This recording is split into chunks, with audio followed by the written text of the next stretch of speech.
you're here. Welcome to the Whoop the Devil podcast.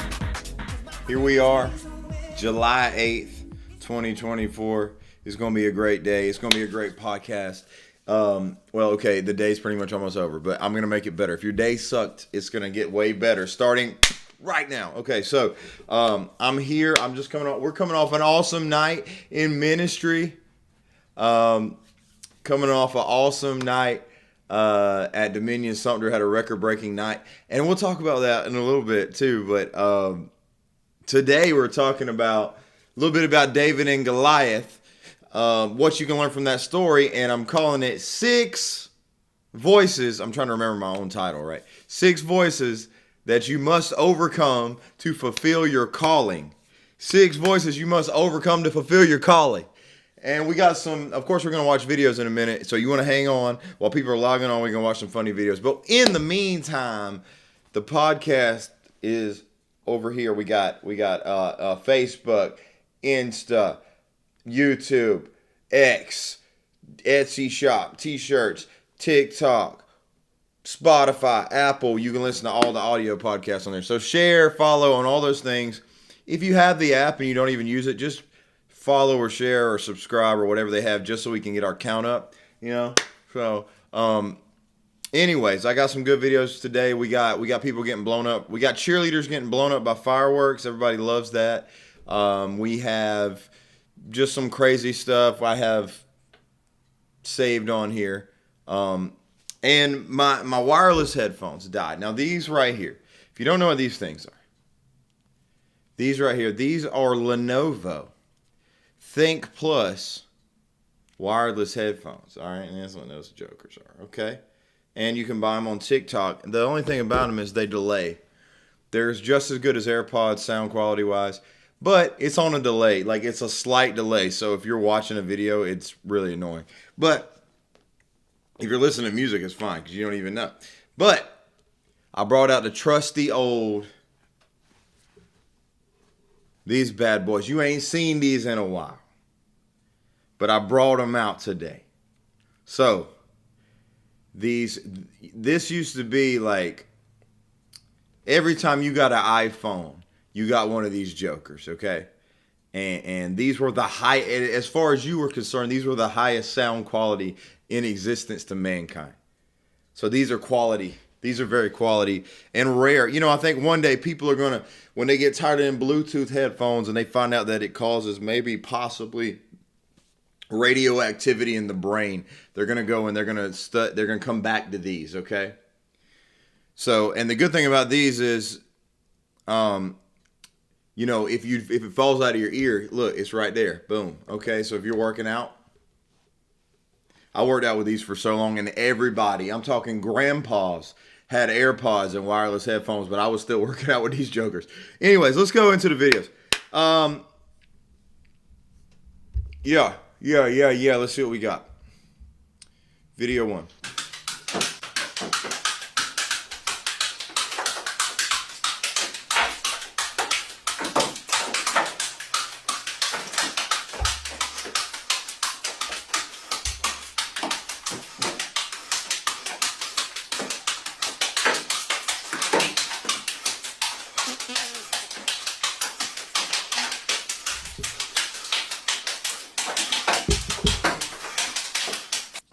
That's crazy. Okay, hold on. I was hoping he'd get down to like apple seeds at the end. I'm slightly disappointed. And he didn't. That guy could whoop the devil. Yeah, for sure. With his teeth. Yeah. Okay. Yeah, he didn't eat any of those apples. You know, none of that apple got eaten. He wasn't doing it for health reason. I guess just juggling here. And his hands are going to be sticky. You know, me personally, there's nothing more annoying than stickiness on my hands when my daughter eats something sugary and I touch it and it's sticky. It's the worst. It's the absolute worst. He's got sticky, wet hands with apple juice on it. I don't know what's going on with this dude. This was actually on ESPN's TikTok. That's where I found it. So anyways, he went viral, so good job. Life does not. Oh my God. Check out these cramps. Oh my God. Bruh. Hold on. Hold on. Wait. We Life gotta. does not. Oh my God. You know what's wrong? You know what's wrong with him? He needed some more like potassium, and he needed to probably eat as many apples as that dude before him. He looks like an action figure that you played with too much and the kneecap went like over. This looks like my daughter's Barbie's legs. Like 90% of them look like this because she plays a little rough. His knees caved in and he got like a gash in his knee. Like, what is that? Like his knee got a mouth. Because it went in so bad. Okay. Anyways. Let's see what else we got.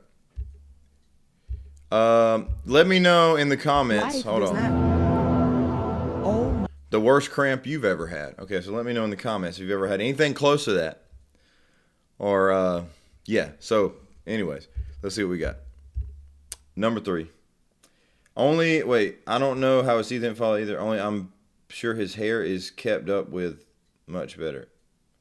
Wait, what? This guy has bad hair? What are you talking about? You know, there's a point in life where here's the thing. The older you get, in general, as a man, you start losing testosterone. As a woman, the older you get, you start losing estrogen. I think. I'm not a scientist. The calves, yeah. Let me keep going. Because I'm on a slight delay, man. I get this thing moving. Look, he looks like our daughter's Barbie. I said his hair is kept up. Oh, I got you. I was going to say this man right here is at that age where the testosterone's dropping, the estrogen's rising, and you can't really tell. Honestly, he could be a 50-year-old woman or a 50-year-old man that you don't know the difference. The lines start blurring. There's a certain age where the lines start blurring. If your T drops or your E drops and your E goes up if you're a man, because what happens is you start letting yourself go, and if you get that little, there's a lot of 56-year-old women that have that same haircut. Am I right? But does he have a beard? He's got a beard. See, he knew what he was doing. I didn't see the beard. If he didn't have a beard though, and he's clean shaven, could be mistaken for a 50-year-old woman.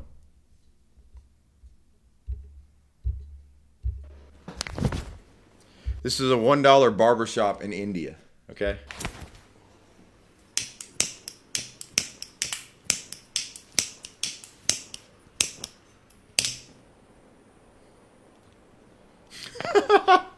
Would you pay for this? Yeah, I get it now, man. Wait, hold on. You're not supposed to put wax in the ear. You're supposed to take wax out the ear. Well, I don't know what's going on here.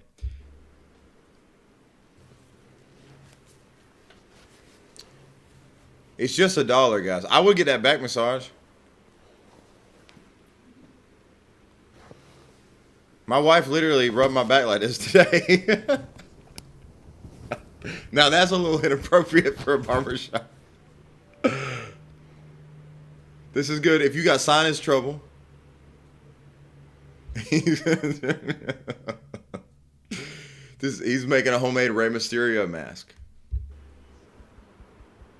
I'm going to edge him up real quick, I guess. I don't know. Did he ever cut any hair? He just lit his ears on fire. You know why it's $1 barbershop? Because he don't even cut your hair. He just lights your ears on fire. Does Q-tip tricks. He's shoving them in his... He's just shoving them in his ear. Wait, I gotta go back to the end. He's gonna put them in there a little further. Look, he's like pushing them in there.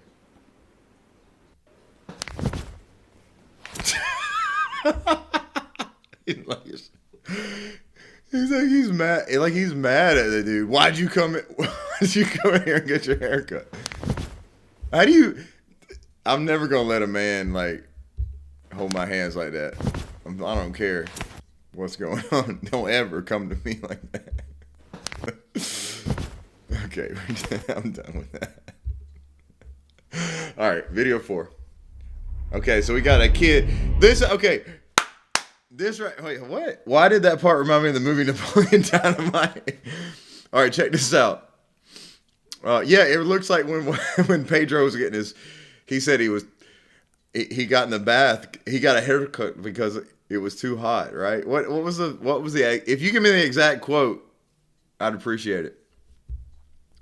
He said he had to get his hair cut because it was too hot. Also, if you're in the comments, let me know your opinion on Napoleon Dynamite. Great film, classic film, stupid film. How do you feel about it? It's in my top 5. It might be my number 1, to be honest with you, if I think about it. But remember last podcast, I think it was 2 weeks ago, I did one. I didn't do one last week.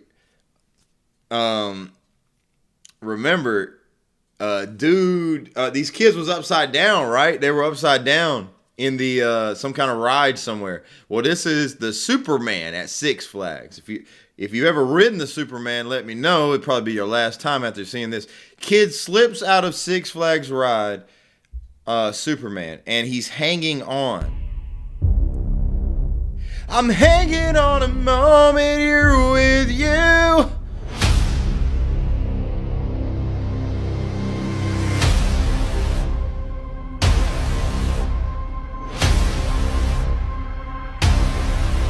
Okay, movie music is like screaming in my ear. And okay. Camera people, work a little better. He's hanging, look. And I mean, sometimes your phone gets a little wonky when you're on the Zoom, you know. So, homeboy Zoom, and they can't drop it down no faster because he'll slip. But how good is his grip strength? Is there a trampoline underneath? Is there do they have that big thing that they can land on? Is there like a safety balloon that they can blow up? What did they do? Well, guys, guess what? Guess what I did? And look, first of all, before we get into it, the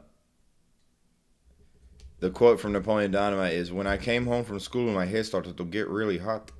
So I drank some cold water, but it didn't do nothing. So I laid in the bathtub for a while. But then I realized that it was my hair it was my hair? Then I realized it was my hair that was making my head hot. So I went into my kitchen and shaved it all off." And that was from Pedro. All right. So, kid slips out of... Okay. So, I went and I looked up the story for you guys because we want to know the story.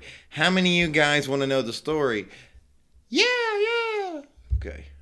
All right. So, here's what happened. This is the news story. It happened July 3rd. It was posted on July 3rd. Let's see what happened. Six Flags gives update after video shows theme park guests slipping from 325 feet. If you frequent, what voice do you want me to use? I will do, I'll read it like I did last time. If you frequent theme park social media circles, you may have seen a theme park's, hold on. If you frequent theme park social media circles, what a niche group of people.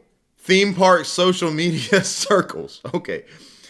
You may have seen a video making the rounds yesterday that appeared to show a Six Flags guest slipping out of their seat at a height of 325 feet. It's been a big week for Six Flags, which has officially completed its merger with Cedar Fair. Okay, we don't care about none of that. This is like, news reporter voice. I can do that, and I can do Barack Obama. And that's basically all I can do. No theme park will change their names or brand. Okay, they're telling us about the merger. We didn't come to this page for a Six Flags merger for the stockbrokers out there and people that are on Robinhood trying to trade Six Flags stock if there is a thing. which probably dropped. No pun intended. Okay. Breaking news. This appeared to show a guest slipping out of their seat while riding Superman Tower of Power, a drop tower ride themed to the iconic DC superhero that reaches a maximum height of 325 feet at Six Flags Over Texas. All right.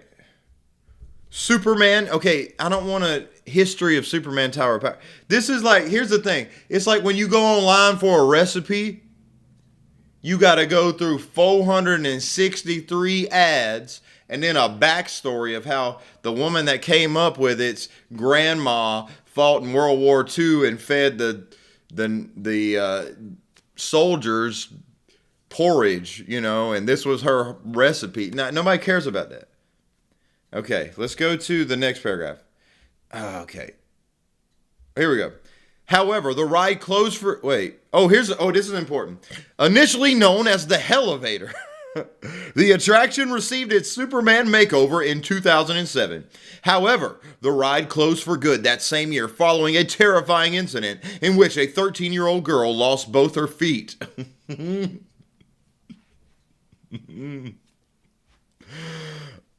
A cable had snapped shortly after the ride started, wrapping around her feet, slicing both off, and shattering her femur during the drop. Should have called it a never mind. While her right foot was successfully reattached, her left leg required amputation below the knee. Dang. How do you reattach a foot? That's crazy.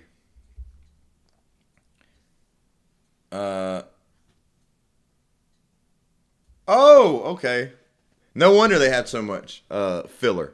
However, the good news this time around is that the video is a hoax. A representative for Six Flags Over Texas issued a statement to WFAA in which it clarified that there was no incident at the park and that the video appears to be a hoax. I can confirm there was no incident of any kind. Phew. P-H-E-W. That's what they wrote in here.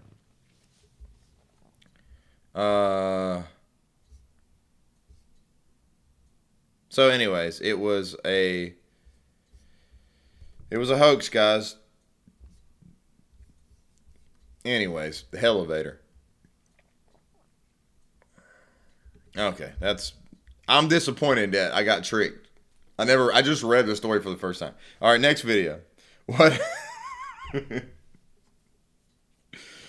I'm trying to think of a pun there, but I can't. 500. We thank you for everyone who's heard that ping and responded to you during this time. Oh, man. When you praying for an open door, but God closes it instead. We thank you, God, for those people who responded to 500. We thank you for everyone who's heard that ping and responded to you. All right. There's a lot of stuff going on with this church. We have... So they got a modern look in the back there. They're singing, "He stormed the gates of my heart." Okay? When you praying for an open door, but God closes it instead. Okay, that's pretty funny, pretty fun. So they got the modern thing going on in the background. This guy here, though, he's got a kind of vibe like ESPN Golf Channel or something. Like he's reporting on from the sidelines or something. And he's holding a microphone that looks like he looks like he's like, in the field report, like he's reporting. And then the door, not to mention the door, everything's black on the stage, but they have not modernized the door yet because the door 500. We thank you for everyone who's heard that. Got that old wood look on it. So what's going on at this church here is the pastor's daughter or son is like, or some guy on staff is like, some young person's like, we got to go modern, paint the stage black, put fake LED lights on the wall, half cut up styrofoam balls, put them on the wall. And then, but you know, the deacons are like, no, we got it. They say, we want to paint this door black. The deacons are like, no, we got to keep it this wood. We bought this door in 1985, and we're going to keep it that beautiful, whatever shade of wood that is. Okay. I don't know if you have shades of wood. All right, type of wood. 5 more videos.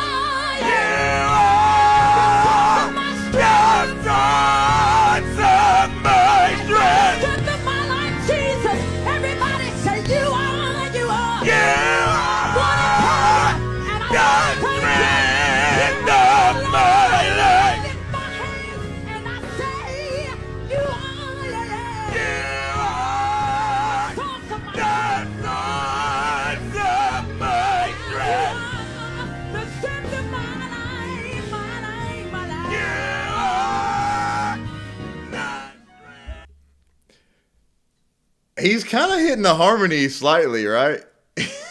In like a strange way.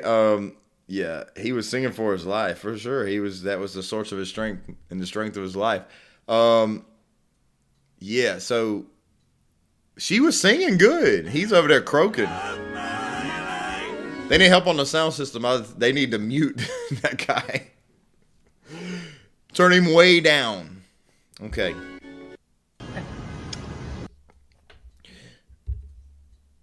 She was feeling it. Oh, okay, enough of that. That thing come out of nowhere. That thing just kind of.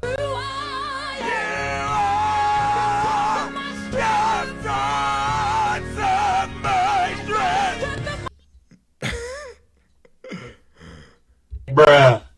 All right. Whatever he says. All right, this is our favorite pastor. I forget his name. I followed him on Instagram. He's the one. He sings and dances while he preaches, but he's going to explain it today. Okay, he posted. To be honest, what happened was people were not actually even picking on him today. He posted this from his page because I followed him on Instagram, so we're gonna watch it together. That he gonna explain what his ministry is. Okay. There's 3 PPs. There's 3 PPs. Oh yeah, it's 3 PPs. I preach, I pop, and I prophesy. You're down with 3 PPs. Hey, you're down with 3 PPs. You're down with 3 PPs. It's the Papa Pastor, and you know me. You're down with 3 PPs. You're down with 3 PPs. You're down with 3 PPs. 3 PPs. It's the Papa Pastor, and that is me. Are you gonna pop? Go ahead, yeah. I'm gonna pop too.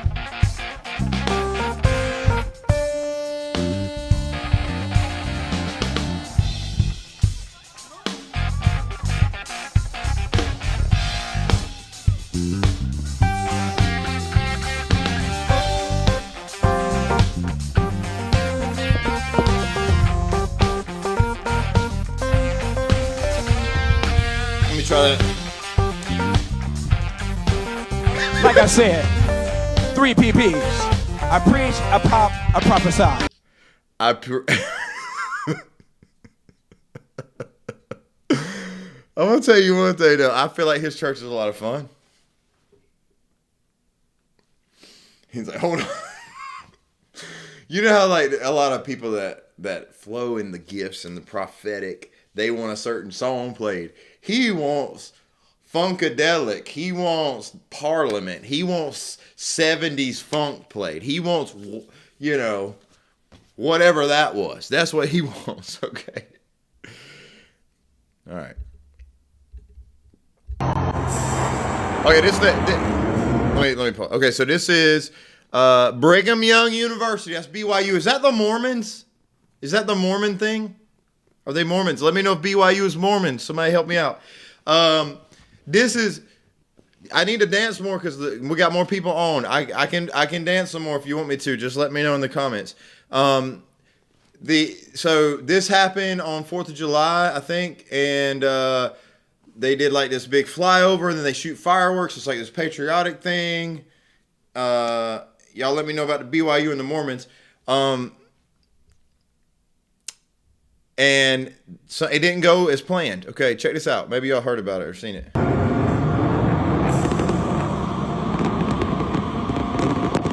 Watch. Boom. Right there. And it... See? See a big flyover. We're shooting the fireworks off. Boom! That one hits the cheerleader. And my thing about it, and this is what, not to be sexist, but this tells you about women and women, how competitive they are compared to men. Men are very competitive, but women are so competitive. They were like, she was going to take my spot as captain. So yeah, let her get blown up by a stray Roman candle, you know? Because they didn't even move. They didn't even flinch. They stood there perfectly still waiting, you know. Not even to help her. They like, I think she must have did something to deserve to get hit. Look at these girls. They're not even flinching. The girl just got scorched. She just got blasted. And I know we're looking at the cheerleader, but apparently like 4 or 5 of them went in the crowd too. Look, can you explain that, ladies? Because if it was a guy, we would have helped our brother out. Watch it one more time. Watch this girl get scorched. Because they couldn't get out of formation. The show must go on. This wasn't no show. They just standing there. Pow! We had one girl flinch out of the noise. The 3 people around her were like, they was probably praying. However, in a good Mormon prayer that she would get blown up. Maybe they wanted the same guy and they didn't want to be married to the same husband. You know, Mormons. She just in there smoking. You can't even see her. Like, she's scorched. She looks like I'm assuming she looks like Wile E. Coyote after he gets blown up from dynamite. Just like a black puddle on the ground with a little smoke coming up. Okay. But do you want to know what actually happened, guys? I don't care if she lost. Okay, we have it. My wife's cheering expectation. I don't care if she lost her entire left kneecap. Stay in your spot. The girl that flinched would have gotten kicked off my team. Wow. That's a lie. She wouldn't have done it. Here's what happened, guys. Y'all want to hear what happened? From CNN. What was supposed to be a night of celebrating America's independence was paused after stray fireworks dispersed into a crowd of people in Utah, causing multiple injuries. Several people were injured Thursday evening by rogue fireworks that landed in the stands of onlookers at Lavelle Edwards Stadium in Provo, Utah, during the America's Freedom Festival. Lavelle Edwards Stadium is on the campus of Brigham Young University. This year's event was headlined by the Jonas Brothers, according to the event website. Mormons are some strange people because they believe some very weird stuff and then bring out the Jonas Brothers. And I thought the Jonas Brothers were Pentecostal. I thought they had Pentecostal pastor parents. And you gonna go to a Mormon school for some money? Get out of here.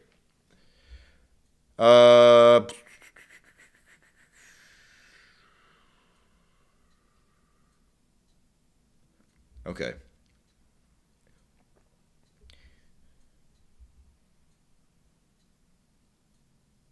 Okay, this is not that exciting. Several people were hospitalized. Their conditions were not publicly released. Our thoughts are with those impacted, blah, blah, blah, whatever. It said fireworks lit up the sky on both sides of the Jumbotron. Several other sparks, however, landed in various parts of the field where a team of dancers or cheerleaders were standing. They haven't been Pentecostals in a long time. Yeah, I guess not. But you got to admit there's some anointing on some of those camp rock songs. 4 other minors were injured. Wow. Wait, that's something else. Never mind. I'm reading a wrong paragraph. Okay, whatever. It's not as exciting as it needs to be. 2 more videos and we're done.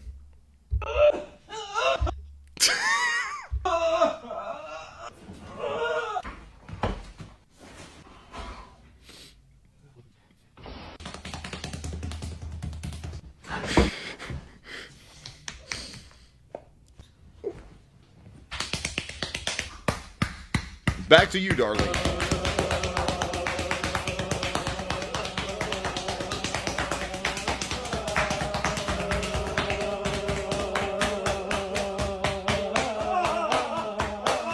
This can't be real. This can't be real.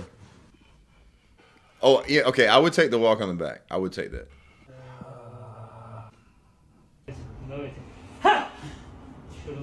Can break his legs.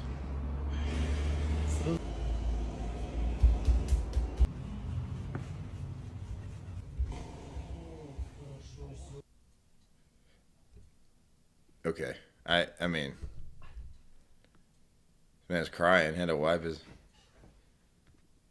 Would y'all anybody pay for this? Look at that. That has to be fake. That's the he's got him in the wall. That's a wrestling move. The walls of Jericho. That's the walls of Jericho. Chris Jericho. Or a Boston Crab, but they don't have he don't have the legs hooked exactly right. But anyways, I thought it was funny. Last video, then I'm gonna talk about important stuff. This was this was done on Father's Day at a church. Now, I'm not a big praise dance guy. For sure. Go ahead, brother.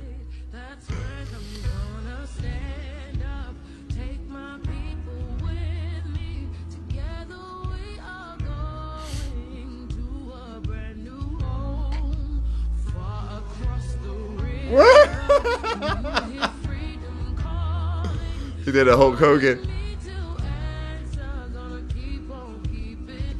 Hey. Oh no, there's more. Oh, it's gonna cut off too. I want to see all them guys dance. Oh my gosh.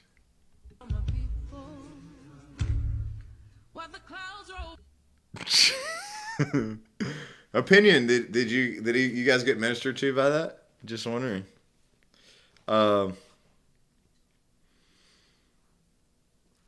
Yeah, I don't really have much to say about that. I don't know why this is even allowed to happen. He got his big old feet all out there on the carpet with no shame.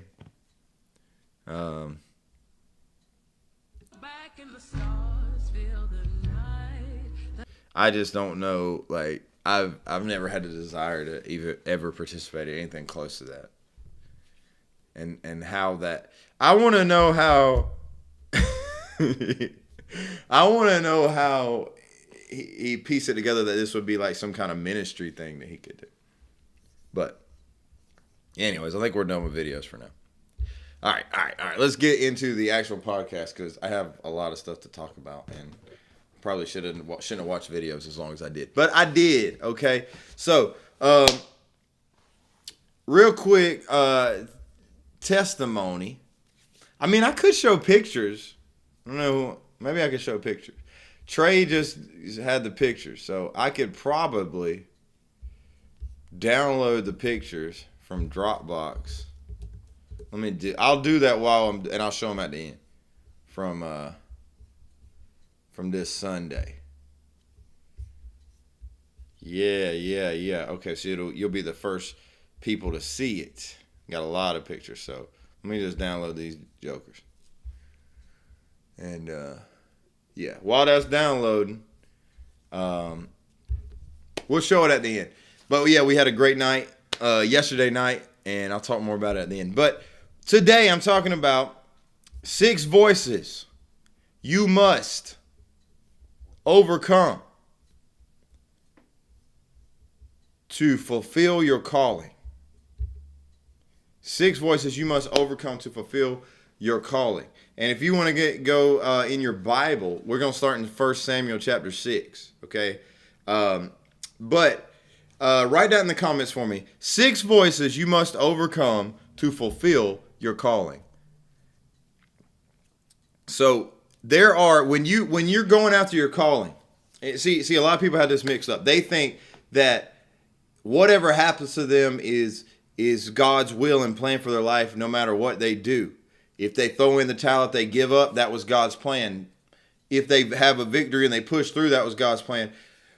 In all actuality, your faith is going to have to push you through to get to where God has called you to be. Now, you might know God will reveal something to you that you're called to do, that it's your purpose, a career, a ministry, whatever it is, a business, whatever you're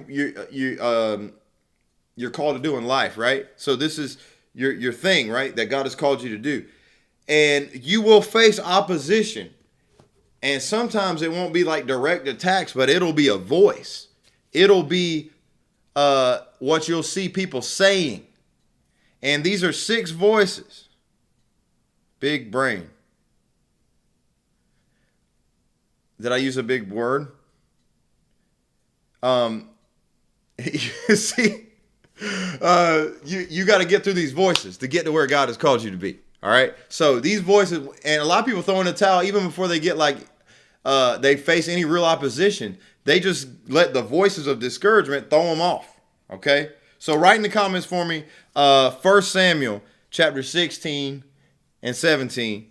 That'll be where we start. So today, I'm gonna dive into one of the most iconic stories of the Bible, David versus Goliath.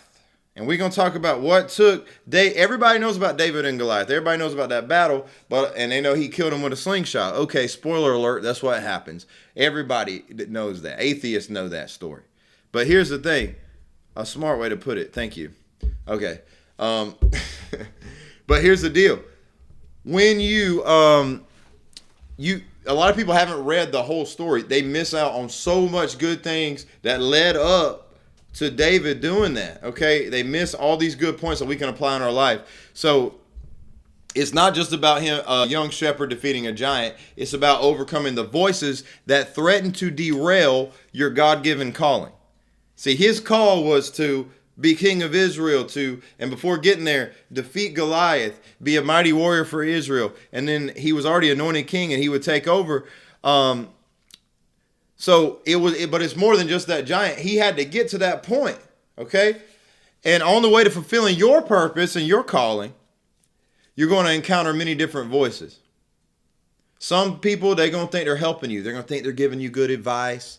You know, this is how I did it back in my day, or you should probably do this, or I wouldn't do that until I save up this amount of money, and I wouldn't make that decision until you're settled down, you have a house and you have a steady career and you have a 6-figure job, and then your husband has a 6-figure job as well, and then your kids are all, your college is all paid for. I wouldn't really make that move on that business or that thing that you want to do. And people, they think they're helping you. They give you good, and it might be wise advice, but if God has called you to do something, it's going to take some faith. And it's going to take you stepping outside of your comfort zone most often than not. So here's the deal. They think they're helping you, but they could be derailing you. Some voices are purposely trying to derail you. They want to discourage you. They don't want to see you succeed. There's plenty of people out there like that. They don't care to see you succeed. They care to see you suck. Okay. They don't want to see you succeed. They want you to give up. They want you to throw in the towel. So there's those kind of voices. And there are some people, they don't even know what they're doing. They just run their mouth. They just say whatever they see on the news, and they just talk, and they have no intention to help you or harm you. They just talk, and you pick up on it, and you're like, and it can discourage you. It can put unbelief in your heart and doubt in your heart and mess up your faith. But like I said, David didn't just defeat the Goliath. He had to defeat and overcome some other voices before he even got to Goliath. So here's your voices. I got 6 voices for you. Voice number 1 is the voice of rejection. All right. Write down in the comments. The voice of rejection. The voice of rejection. We're talking about a father, Jesse, David's father, who forgot about him. So if you go to 1 Samuel chapter 16, verse 6, I'm going to start there. I'm going to read through this. It says, I'm in the New Living Translation, best translation there is for easy reading, okay? When they arrived, Samuel took one look at Eliab. Okay, so let me back up. Samuel's a prophet. He's coming. God told him to go to Jesse's house. He's going to find the next king of Israel there because Saul had disobeyed him and the spirit had left him. The anointing as king had left him, and that he needs to anoint another king. It's not going to be in Saul's family line. It's going to be outside of Saul's family line. So David, who's going to be anointed, he's anointed as the second king of Israel. But before that, here comes the prophet Samuel to anoint him. All right. When he arrives, Samuel took one look at Eliab. That's the oldest son. Okay. The oldest son of, the voice of rejection. It's 1 Samuel 16. 1 Samuel 16, verse 6. It's 6 through 13, actually, technically. 1 Samuel 16, 6 through 13. That's the first part. So Samuel gets there. He takes one look at Eliab. That's the oldest brother, oldest son, and thought, surely this is the Lord's anointed. So he must have looked a certain way.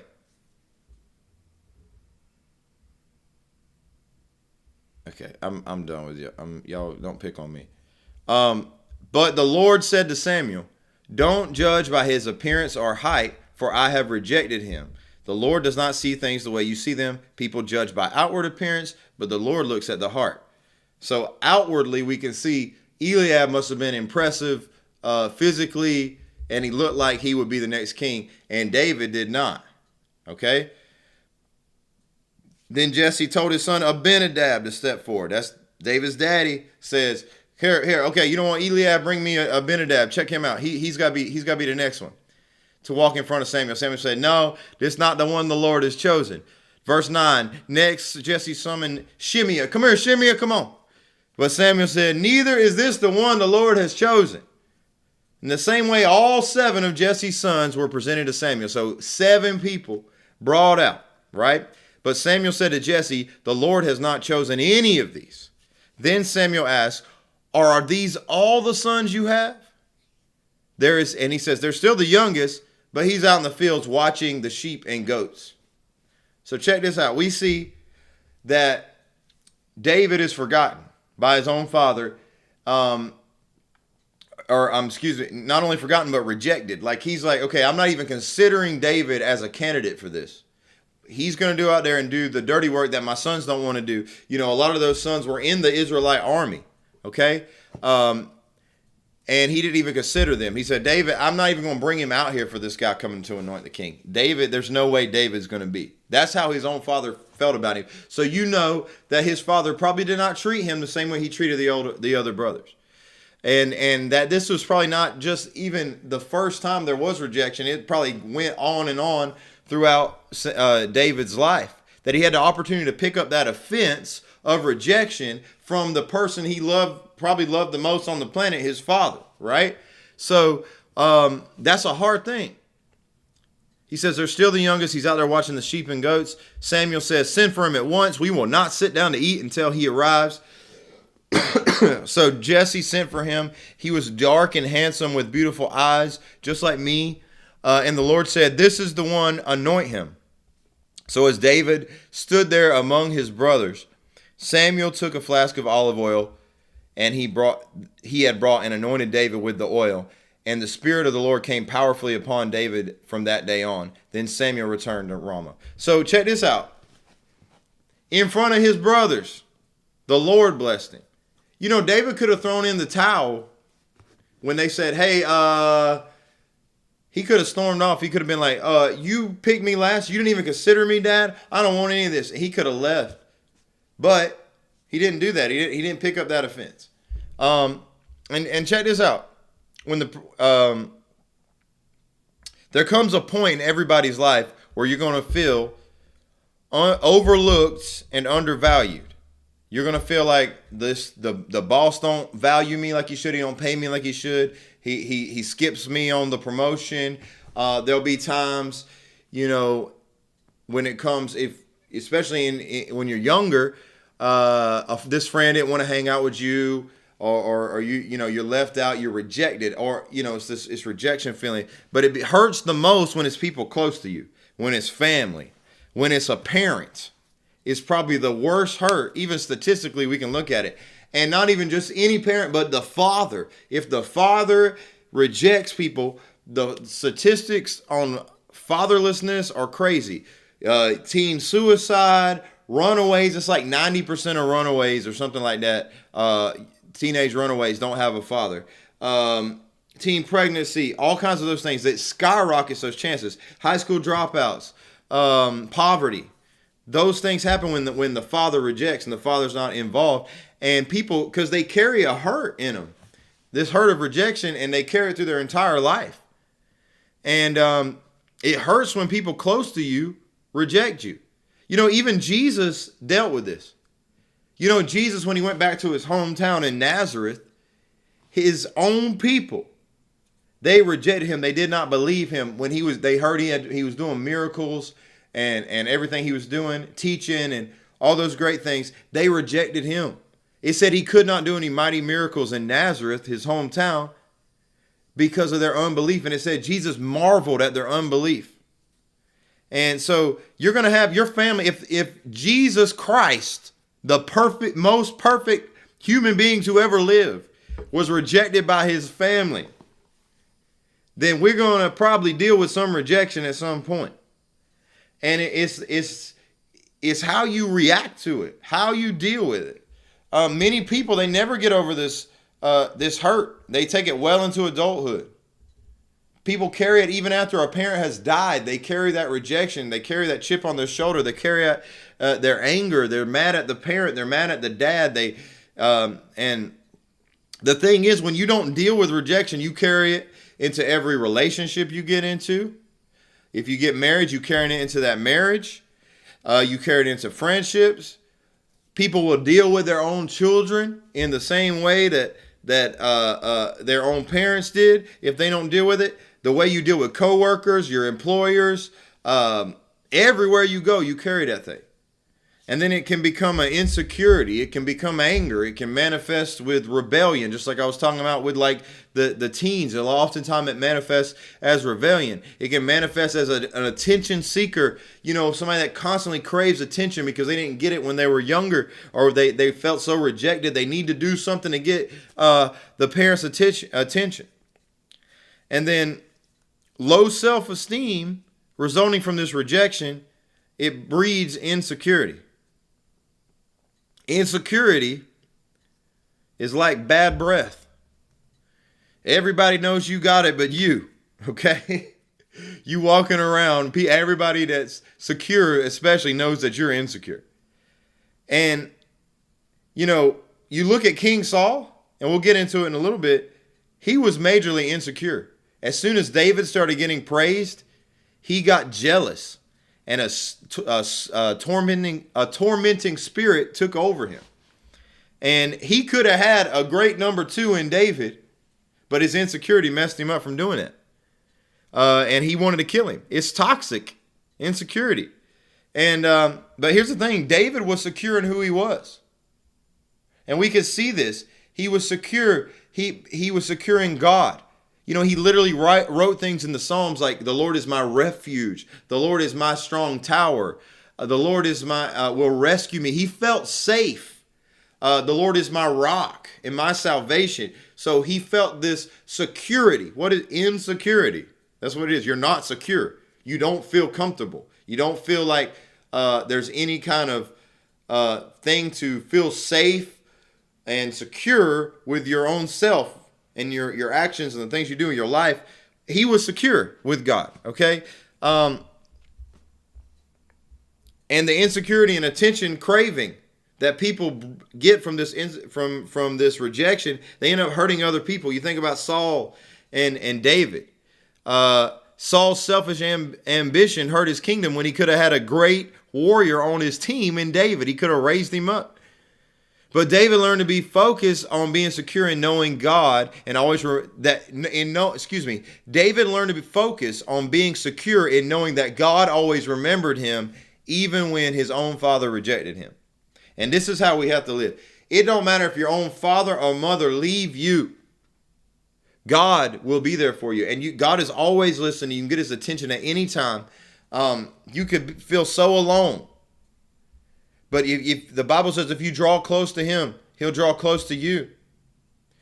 Reach out to God and he will draw close to you. And listen, I want you to see this right here. David wrote this psalm, Psalm 139. I'm going to read a lot of it here. This just shows you, this is one of the psalms. Psalm 139. Write that in the comments for me. Psalm 139.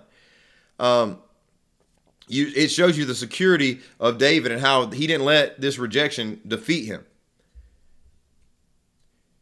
O Lord, you have examined my heart and know everything about me. You know when I sit down or stand up. You know my thoughts even when I'm far away. You see me when I travel. And when I rest at home. You know everything I do. You know what I am going to say even before I say it, Lord. You go before me and follow me. You place your hand of blessing on my head. Such knowledge is too wonderful for me, too great for me to understand. I can never escape from your spirit. I can never get away from your presence. If I go up to heaven, you are there. If I go down to the grave, you are there. If I ride the wings of the morning, and if I dwell by the forest oceans, even there your hand will guide me, and your strength will support me. I could ask the darkness to hide me, and the light around me to become night. But even in darkness I cannot hide from you. To you the night shines bright as day. Darkness and light are the same to you. You made all the delicate inner parts of my body. You knit me together in my mother's womb. Thank you for making me so wonderfully complex. Oh, look, he could have had, speaking of complex, he could have had a complex physically because he was rejected as the little boy out there watching the shepherd when Eliab was, oh man, look at this guy. He's strong. He's smarter. He's older. He's the perfect king. But David was rejected. But David didn't feel that way about himself because of how he knew that God created him.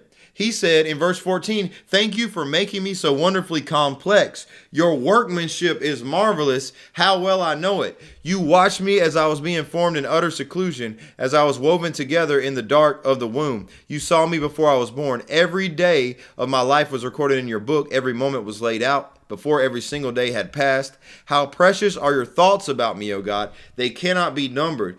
I can't even count them. They outnumber the grains of sand. When I wake up, you are still with me. So you look at that.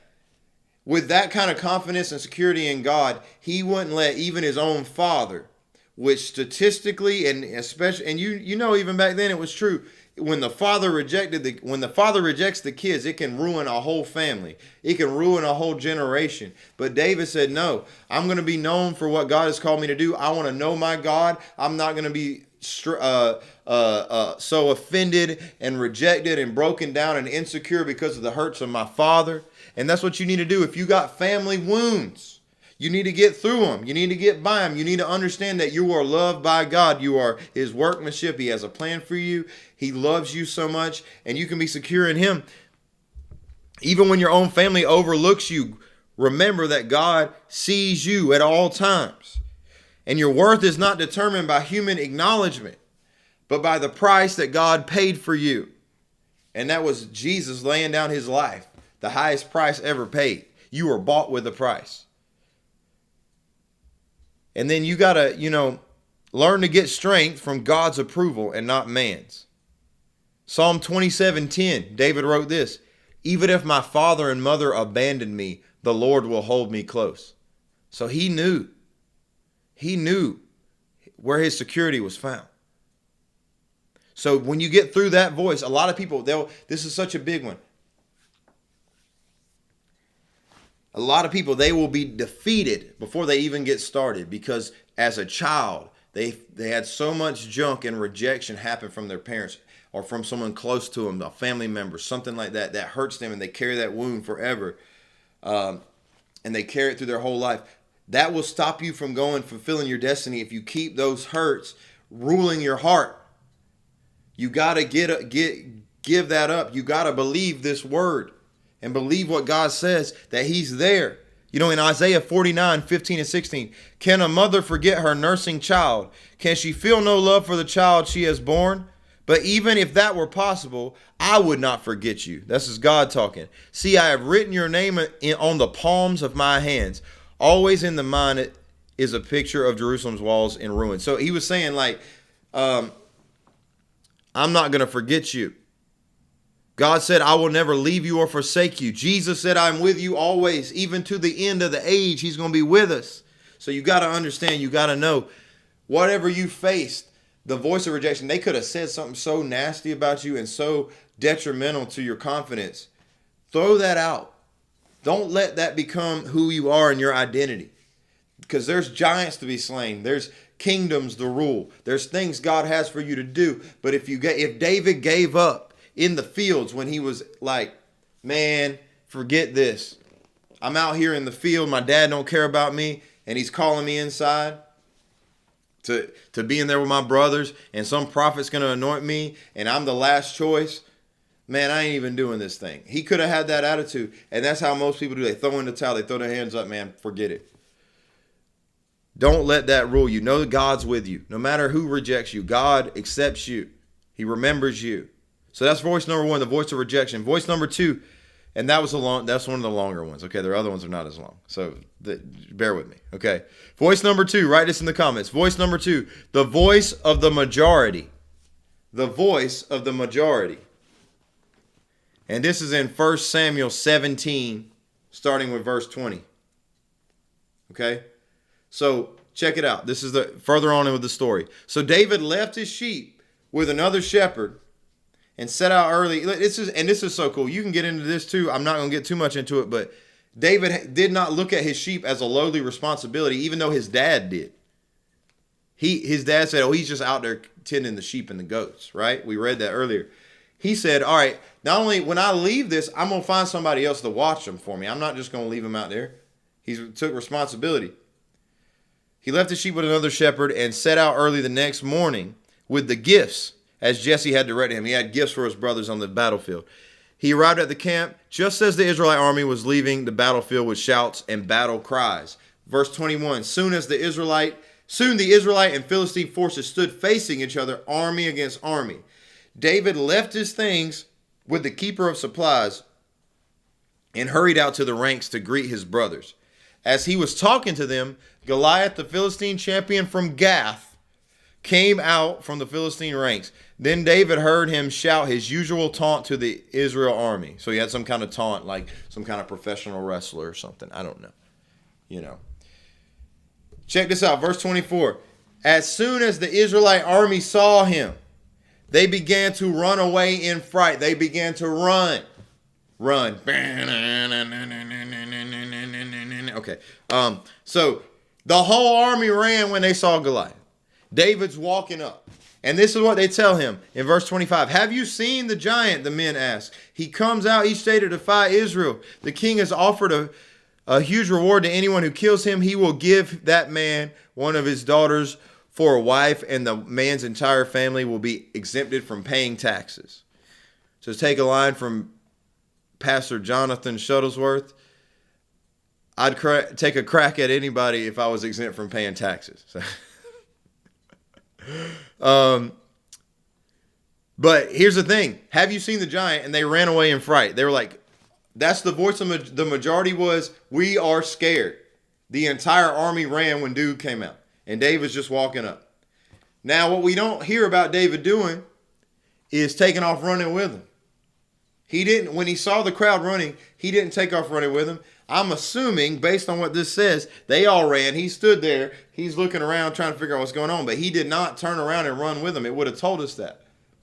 So this entire army ran. How big was the army of Israel? Other passages, and I did a little research here because I'm curious. This was a big army. And it says the entire army ran when they saw this dude. Other passages in the Bible give numbers for the size of Israelite armies. For example, in 1 Samuel 11, verse 8, it says Saul's army numbered 330,000 men.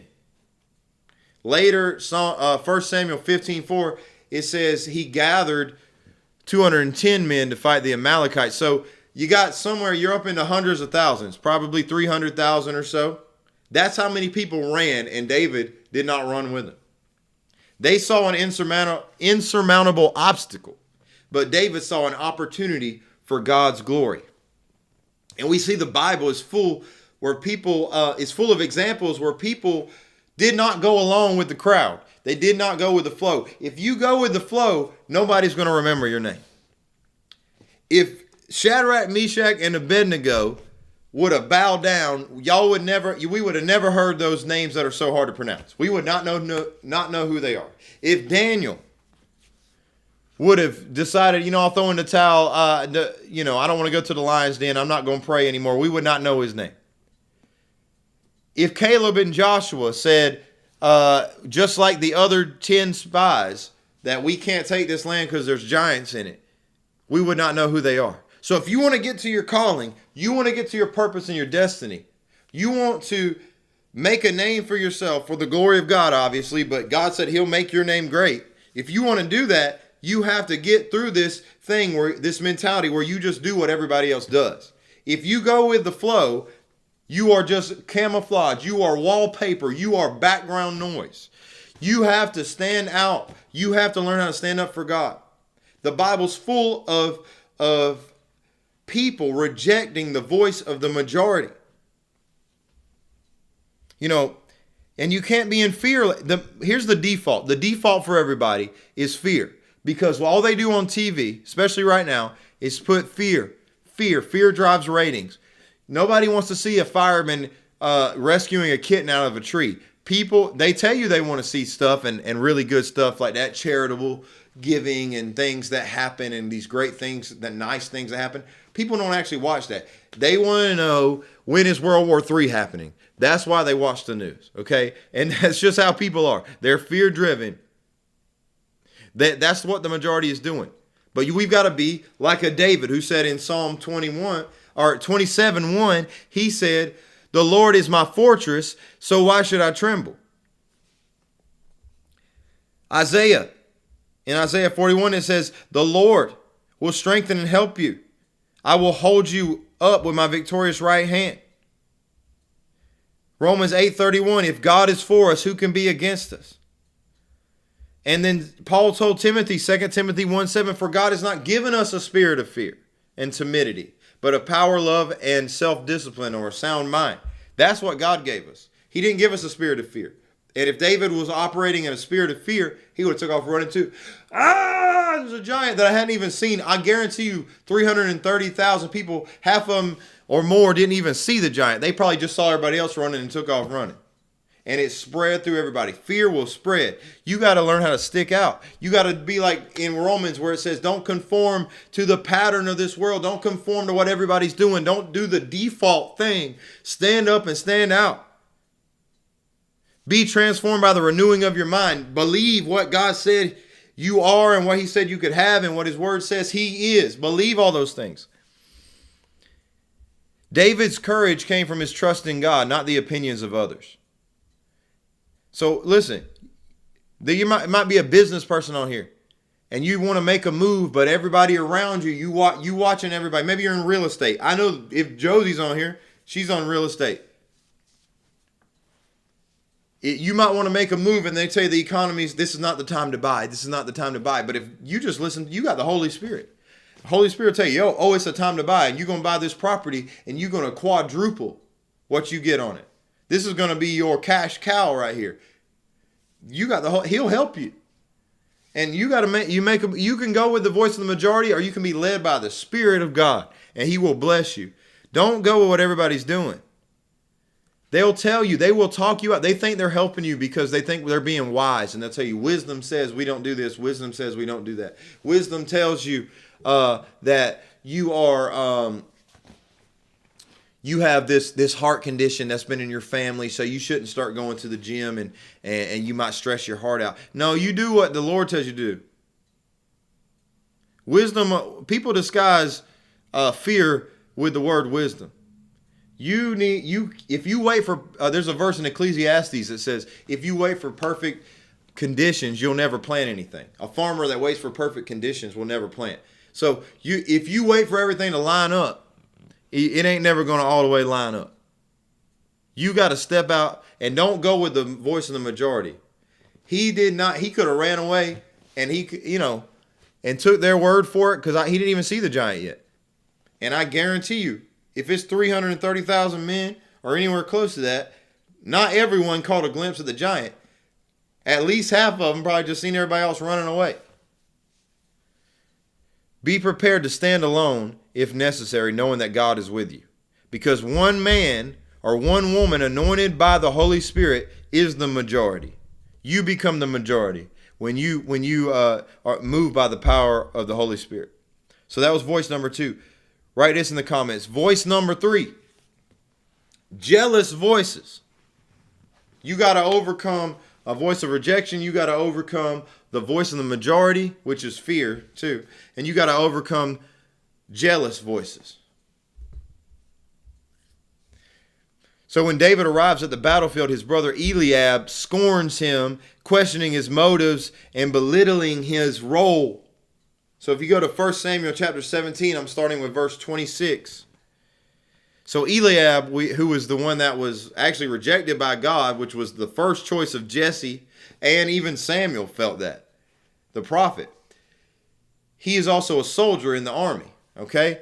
So 1 Samuel 17:26. David asked the soldier standing nearby, "What will a man get for killing this Philistine and ending his defiance of Israel? Who is this pagan Philistine anyway, that he is allowed to defy the armies of the living God?" And these men gave David the same reply. They said, "Yes, that is the reward for killing him." But when David's oldest brother Eliab, all right, this is older brother right here, heard David talking to the men, he was angry. He's like, he's thinking, why is my little brother even over here? What are you doing around here anyway? He demanded. What about those few sheep? He's belittling what he does, right? Those few sheep, that little thing that you do, that you're taking so much pride and so much responsibility and so much stewardship to that. Maybe it's a small business. Maybe it's a ministry you're just starting. Maybe you're serving in children's church or something along those lines, and you have dreams of doing something bigger in ministry, but you're taking that kids ministry, that teaching of the nursery or youth or ushering or whatever you're doing in your local church, you're taking it so seriously, or you're a pastor and you got a small congregation and you're taking it, you're treating it like it's the best thing you're doing, and then somebody comes along and they crack on it like that. They say, "Oh, what about that little ministry you got, that little business you got? Oh, what about your little social media thing you're trying to do? Oh, what about those stupid little songs you're trying to write?" And they belittle what God has gifted you to do. What about those few sheep you're supposed to be taking care of? I know about your pride and deceit. You just want to see the battle. So he's saying, why are you even here? Number one, this jealous voice says, why are you here? You don't belong here. A jealous voice will say, don't even come around here. Don't come around me. This is my thing. Don't come and try to steal any of what I got going on. This happens in ministry. This happens in business. This happens socially. This happens in family atmospheres. Just like here. What about those few sheep you've been taking care of? He's belittling his job, his current thing that he's doing and stewarding. He's belittling it. What about, it's just a little thing. I know about your pride and deceit. Was David a prideful man? No. Was David a deceitful man? No. Here's the thing. False accusations. That's what a jealous person will do. They'll accuse you falsely. They'll make up things about it. Well, the reason why they're doing that, the reason why they started that church is just because, they have some things going on. They couldn't be in our type of church anyway. Or they're just trying to be like this person or be like that person. There's accusations that happen, right? And then the last one, you just want to see the battle. You just want to see us fall. You just want to see my downfall. So he gets all these accusations, all these things thrown at him from his older brother. What have I done now? David replied. This is verse 29. I was only asking a question. He walked over to some others and asked the same thing, and they received the same answer. Then David's question was reported to King Saul, and the king sent for him. So he could have quit asking, and he could have gave up because his brother discouraged him, and he would have never been brought before Saul. Because the next part, when Saul comes in, that led him to get the opportunity to fight Goliath. He had to get Saul's permission before he went out there. So now I'm looking at all these things. He had to push through this brother who was trying to bring him down. And jealousy can come from those who are close to us and should support us. But don't get stuck as a victim, man. My family never supported me. My brother and sister, they never supported me. The government doesn't help people out like me. I'm middle class. If I was lower class, I could get some food stamps, and it ain't fair, and blah, blah, blah, blah, blah. And I'm this color skin, or I'm that color skin, or I'm a man, or I'm a woman. If I was a man, I'd be able to. People can become victims. Because they're jealous. And why am I even talking about this? What does that do with jealousy? They're looking at another person that's better than in a better off situation than them. And really the root is jealousy. They're jealous. I wish I was where you are. You don't deserve it. It's covetousness. It's saying, that even people that believe that, let me break this down. This whole socialism thing, communism, Marxism mentality where we need to bring down the rich to the poor's level, which is getting seeped in through our news, through our social media, through our movies, through our education system, and especially our college education system, is a form of jealousy. It's teaching young people and anybody that picks up on it to look at somebody else that's better off than you and say, I deserve what you have, but the reason I don't have it is because you started off ahead of me. And it's jealousy. Jealousy is just such a nasty, evil thing. What does it have to do with David? I don't know. Maybe somebody needed to hear that. I'm just going on a rant here. But David did not let Eliab's harsh words deter him. People will be jealous of you if you're doing good and you're following God, you're blessed by God. Instead, he remained focused on his purpose. Never be committed to the opinion of someone who's committed to... Wait, I forgot the quote because I didn't type it all the way out. Never be committed to the opinion of someone who's committed to disliking you. Never be committed to the opinion of someone who's committed to disliking you. You don't need to commit yourself to other people's opinions. They have no say in your life unless you want to give it to them. Recognize that jealousy is often a reflection of others' insecurities and not your own shortcomings. So he's got to look through that. Though you may have some shortcomings, and jealous people love to point those things out. But all they're doing, they are just putting insecurity in the atmosphere. They're putting they're projecting their own insecurities on you. You know, this happens in ministry. People get territorial. People get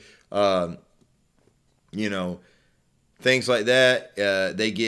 They fight over positions. We see that a lot in churches where people get jealous, so they try to cut the legs out from under another person in ministry, or pull the budget on them and things like that.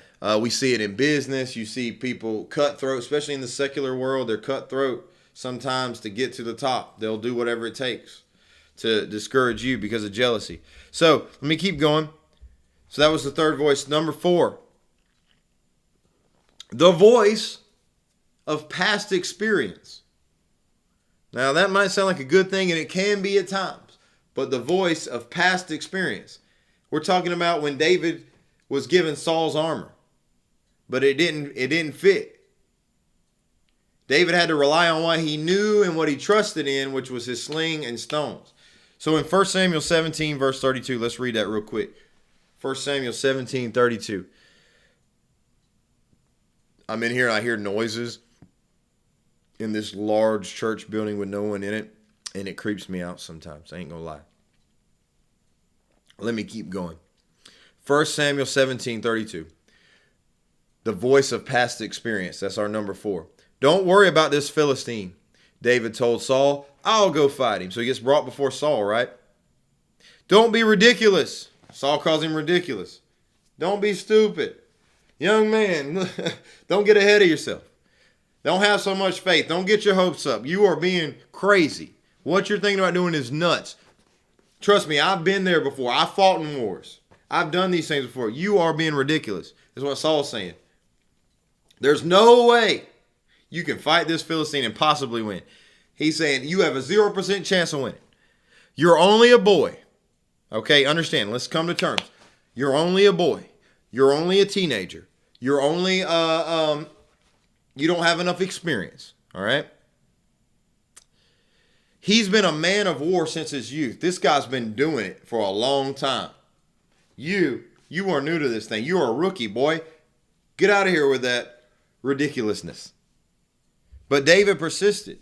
I have been taking care of my father's sheep and goats. When a lion or bear come to steal a lamb from the flock, I go after it with a club and rescue the lamb from its mouth. So he pulls the lamb out. The mouth, we got the club. If the animal turns on me, I catch it by the jaw and club it to death. So this was funny. I saw this when we were at the camp meeting this past week. No eye has seen what no eye has seen. He said, I give it a chance to leave me alone after I take the animal out of his mouth. That's what he's saying. If it comes at me, I get the lamb back. If it comes at me, I beat it to death. Okay? I don't run from it. This crazy thing. I give it a chance to leave, I say, look, okay, this is my lamb. Then that thing takes off running. I'll let it be. But if it comes back at me, I beat the lion or the bear to death. Okay. David was crazy. He was ridiculous, right? He was wild. If I have done this to both lions and bears, I'll do it to this pagan Philistine too. For he has defiled the armies of the living God. So that was his motivation. He's defying God. The Lord who rescued me from the claws of the lion and the bear will rescue me from this Philistine. So you got to kill some lions and bears so God can trust you with a giant, right? Taking out a giant. You get to a giant and you ain't killed no lions and bears because you looked at where you're at now is too minuscule. Big brain, big word alert. Too tiny. All right? If you've done that, you forget about a giant. Forget about a lion or a bear. If you ain't got time for the lions and bears, you ain't got time for the giants. And when the giant comes, he gonna beat you know what to death. You gonna get whooped. Now that's metaphorical, but what I'm saying is, if you can't trust God for a $1,100 rent check, and then you over here holding on to your tithe money with a clenched fist, and now you you believe in God for some kind of six-figure salary, but you can't believe God for new tires on your car, or you can't believe God for enough money for an oil change. You don't think God's gonna he's gonna have a hard time believing God for that other kind of increase. If you can't believe God to heal you from pneumonia, or pneumonia is pretty bad. Let me back it up even further. If you can't believe God to heal you from a sinus infection, then if cancer came along or something like that came along, your faith, that's a giant. You ain't got no time for the lions and bears over here. So you got to work your faith now. Don't wait till some big thing happens where you have to just fall. You have to hit rock bottom before you come after God and go with everything you have. No, you need to fight the lion and the bear.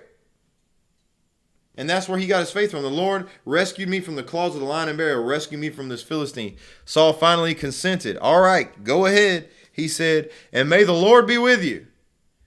And then he said, wait, hold on, I got something for you. He gave David his own armor. Here, try this on. This worked for me. I won various battles with this. I defeated the Amalekites, the Amorites.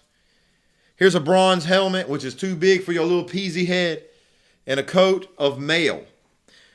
I guess just a bunch of when I'm a coat of mail. I don't know what that means. Maybe a bunch of credit cards that you got approved from that you just don't, that you say you're going to take to the shredder, but you never do.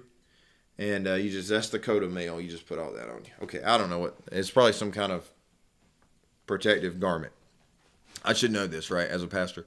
David put it on, strapped the sword over it, and took a step or two to see what it was like, for he had never worn such things before. He said, I can't go in these. He protested to Saul. I'm not used to them. So David took them off again. So here's what happened. Saul said, here, this is how we've always done it here. And this is the way it needs to be done. Here's the thing. To stand out in business, as an entrepreneur, in any kind of the arts, music, graphic design, whatever, videography, ministry especially, there needs to be something unique that God has given you that you're willing to step out and use. That God has given, a gift that he's given you. Your thing. There's not another, I don't believe and I don't want there to be another Corey Scarlett. I don't think you're going to be able to replace me with the same exact thing. I am who I am. With the dad jokes, the knowledge of music, the way I speak, the whatever I am.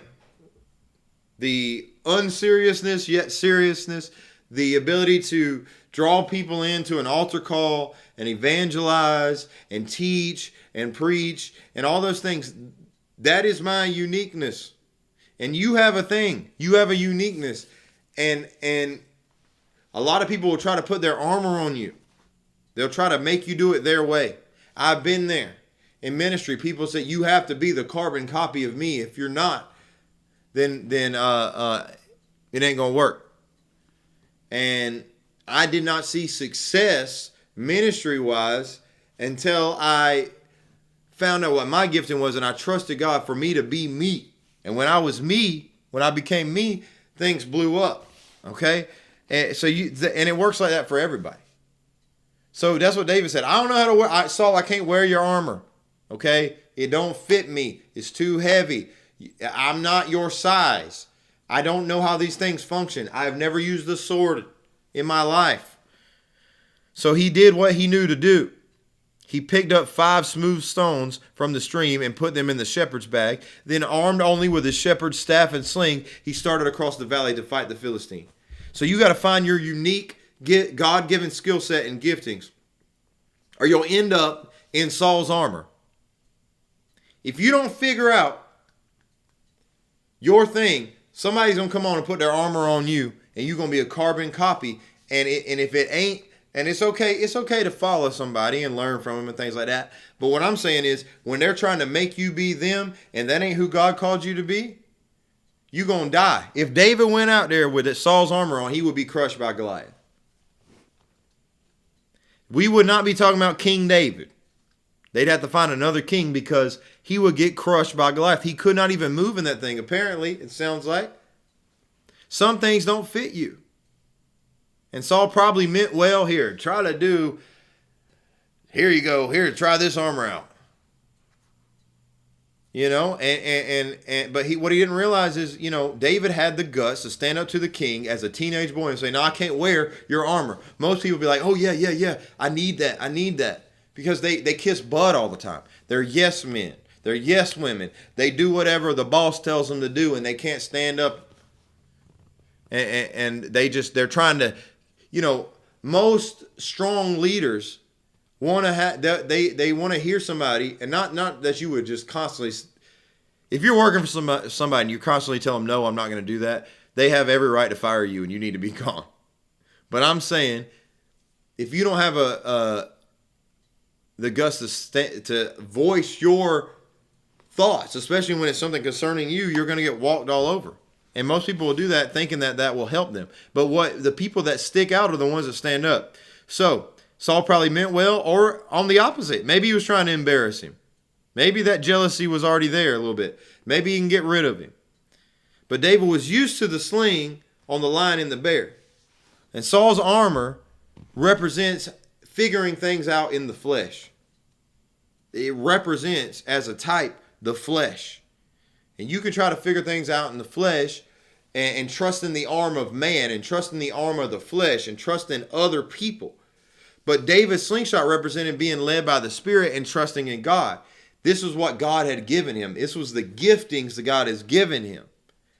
And when somebody tried to put the flesh on him and do it in a fleshly way that made more sense in the natural, he rejected. He said, no, I don't know how to do this. All I know how to do is be led by the Spirit. Let that be your prayer today. I don't know how to do anything well unless I'm being led by the Spirit. David had a track record of victories with God, and it grew his confidence. The lion and the bear and all these things that happened, and it grew his confidence in God. And if you feel, that's what I'm saying. Believe God for the little things, the little victories, because you'll have bigger ones later. You start small, but God will increase you. If you feel like you don't have that track record with God, you don't have no victories, you don't have none of that, you need to get your faith up by reading the Bible, because it's full of people who had victory after victory after victory because of God. And all those things are true, and it'll be true for you today. Others may try to impose their methods and solutions on you, but God has equipped you uniquely for your battles. Like David, you got to be confident in the tools and the skills God has given you. See, you don't see, and he was confident in himself too, you don't see David, here's another thing, you don't see him trying to convince all the other soldiers to join him to do this fight. He just said, I've got what God has given me to do, to win this battle with. I know he will give me this battle. I have confidence in him.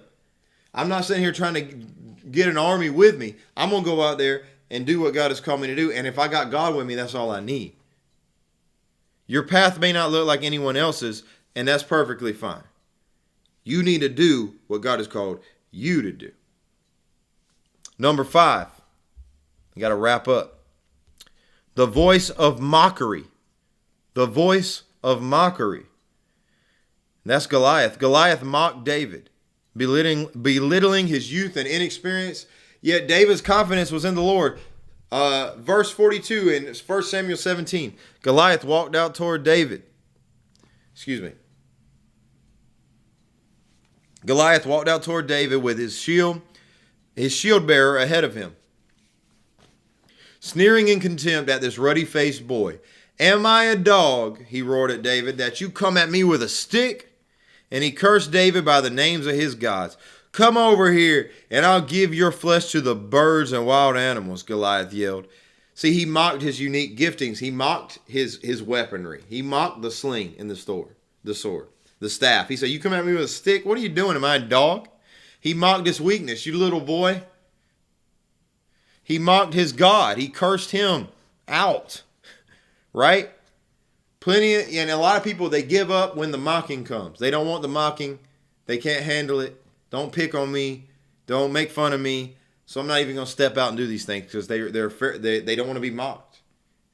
I don't want to, but a lot of people won't get into the real message of faith and believing God for healing and prosperity and blessing and believing God's word and trusting him for crazy stuff that he promises us in his word. People won't get into that because they're too afraid to be mocked by other people. They're like, well, it don't make any sense in the natural. So my friends will pick on me. If I get into this speaking in tongues thing, people will pick on me. They'll mock me. They'll think I'm crazy. If I believe God for a healing, instead of going to the doctor immediately, I will get mocked and I'll get ridiculed. And people, they throw in a towel on that kind of voice. But look what David did. He did not. And even the situation you're facing, sometimes it'll mock you to your face. It'll look at you and say, you're a loser. The enemy, through whatever you're facing, he'll try to get you to throw in the towel. He'll mock you. He'll tell you you're not worthy. So he'll say it ain't working. He'll tell you that God, back to the first thing he told Eve, basically, if you sum it up, how sin came into the world, he said, did God really say that? Did God really mean that? And the devil still does that. That's basically, he has no new tricks. He's basically doing the same thing. You're starting to believe God for something, and the situation and the enemy mocks you, and it says, did God really mean that? Did God really say that? And it's mocking you. Verse 45, David replied to the Philistine, you come at me with sword, spear, and javelin, but I come to you in the name of the Lord of heaven's army, the God of the armies of Israel, whom you have defied. Today the Lord will conquer you, and I will kill you and cut off your head. And then I will give the dead bodies of your men to the birds and wild animals. And the whole world will know that there is a God in Israel. And everyone assembled here will know that the Lord rescues his people, but not with sword and spear. For this is the Lord's battle, and he will give you to us. This is crazy, like crazy smack talk from David here. He went back at the mocker. Your faith in God is going to go back at that mocker. When God comes through, you go to God and you say, you hear how these people talking about you? Now, I know you said what you would do in your word, and I'm believing we're going to see it. They're talking about you. They're defying you. They're defying your power. They're mocking my faith. When they're mocking my faith, they're actually mocking my faith in your word, God. So come through for me here. You can pray wild prayers, bold prayers like that, and he will come through. As Goliath moved closer to attack, David quickly ran out to meet him. Giants and situations that are mocking your faith and mocking your trust in God need to be confronted, and confronted quickly. Don't let them dwell in your mind and get you doubting yourself and doubting God and doubting the word. You need to confront it, just like David did. He came, as Goliath moved closer, he said, oh yeah, you want to come at me? I'm coming at you. Strongholds in your mind of words spoken that still hurt today. See, sometimes somebody said a thing about you. Could be that rejection. Could be that jealous thing. Could be in some insecure thing that got planted, a seed that was planted, and it never got confronted, and it grew to be a giant. That's a stronghold over your mind. And all you go back to what Dad said when when he said you were fat, and he said you were ugly, and he said you were good for nothing. Or you go back to some playground bully who told you you will never have a girlfriend in your life because you are ugly as sin. Okay, I don't know. They called you a shrimp and a wussy, and now you're like forever like in the gym trying to become the next Arnold Schwarzenegger because somebody hurt you. These things grow big because people never confront the giants. They don't run towards them. They run away from them.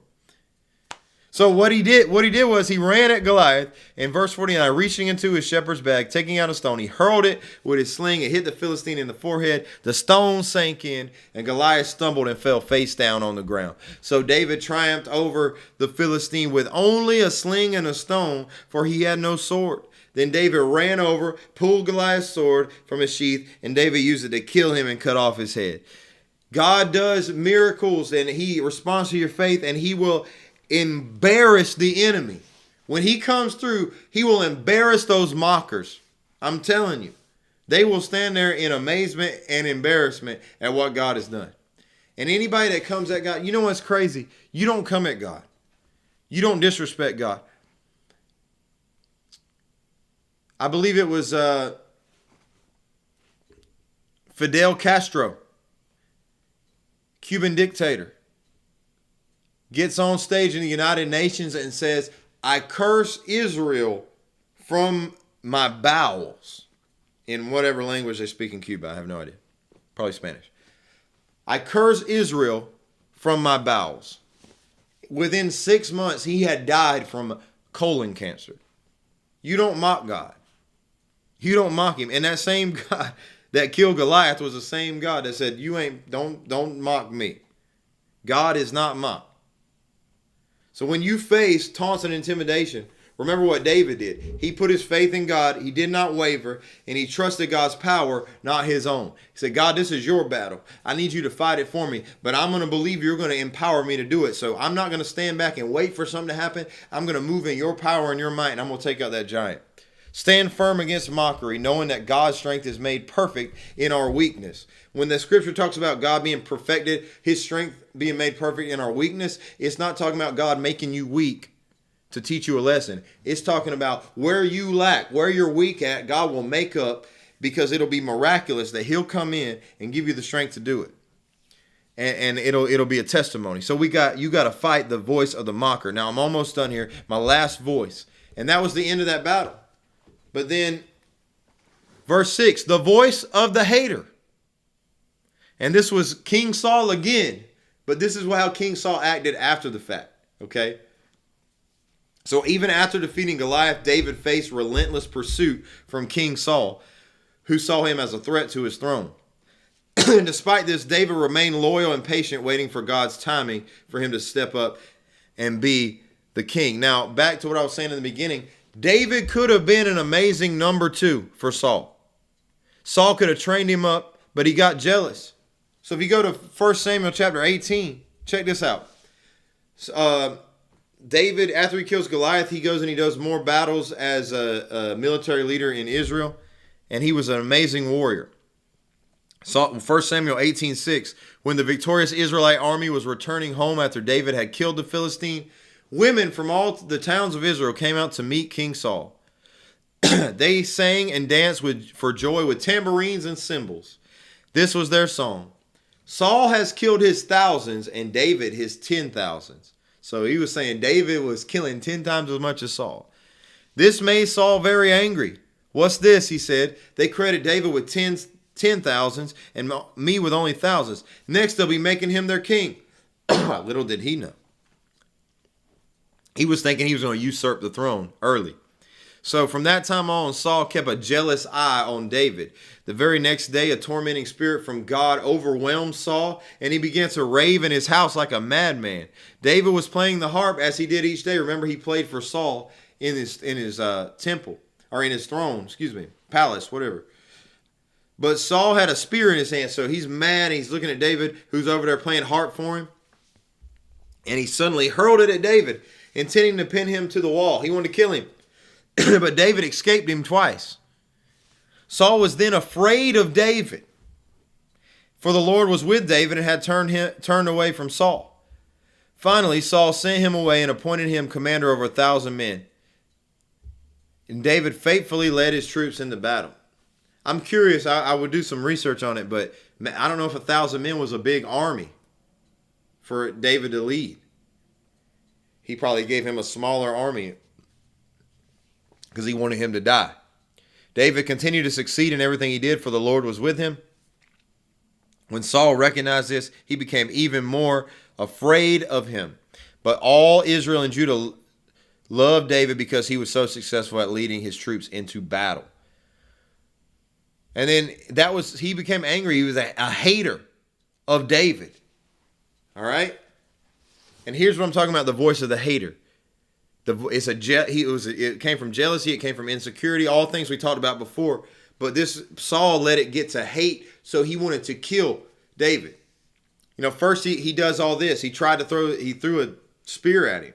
He made David jump through hoops to get his daughter, Michal. He gives him another daughter originally that he promised. And he said, well, no, if you want Michael or Michal or whatever her name is, I don't know how to say it, you got to bring me 100 Philistine foreskins, which is a very odd request, okay? But he went and got him 200. Then Saul made his plans to hunt down and kill David. So he gets a whole group of men that are chasing David, trying to kill him. But David served faithfully with Saul until it was time for him to go. So here's a point here. You cannot exit whatever you're doing, a job, a ministry, a church, over every single little conflict. There's got to be, every time there's conflict, you can't just get up and leave and pack your bags. There's got to be a point that, there will be, if there's a point where it becomes abusive and it becomes constantly an issue, maybe something ain't jiving and you just need to get out of there, right? But you cannot leave every time there's something going on. David didn't leave initially. He hung around for a little bit. Now, I know some people teach it. Well, David should have left the first time he got a spear thrown at him because he has daddy issues. I don't know if that's true. I've heard that taught before. I think David was just trying to serve God and serve Saul as God, as he was assigned to, and do his assignment and finish that out. So here's the thing, and I'm not saying that that's completely wrong. I've heard a lot of good preachers preach on that, but here's the deal: you can't just leave every time something bad happens. You stick it out, and then there's a point where David got the okay, I'm sure, from in his spirit from God, get out of here, because Saul was like, I'm gonna kill you. Okay. And even David, when he had a chance to kill Saul, he didn't. Saul went into a cave that he didn't know David was in to relieve himself, use the bathroom basically. And then while he was doing that, David ran up behind him and cut off a piece of, he could have killed him. He could have killed him. But he said, I will not touch mine anointed. And think about this, he cut that off. And then as Saul was leaving, he ran out and he still repented for doing that. He's like, look, I cut off your robe. I could have killed you, but I didn't. And I'm sorry I cut off your robe, basically is what he was saying. I could have killed you.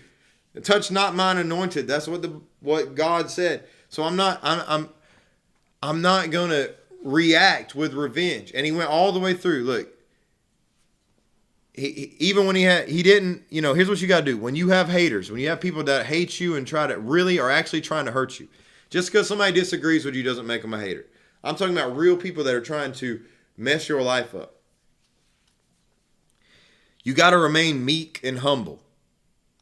You might have stuff where you could crush them. You know things about them. You could crush them. There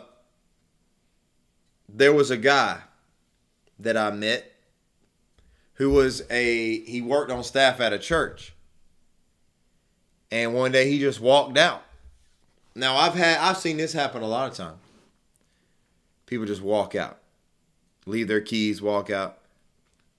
But this guy, he didn't just walk out. He said, I'm going to walk out and I'm going to go on social media and I'm going to go on TikTok and I'm going to get some views and some plays off of this story and I'm going to crush these people because they hurt me. I'm going to hurt them back.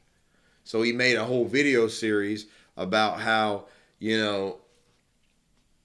this ministry did this to me and did this to me. And anybody that knew him knew what church it was.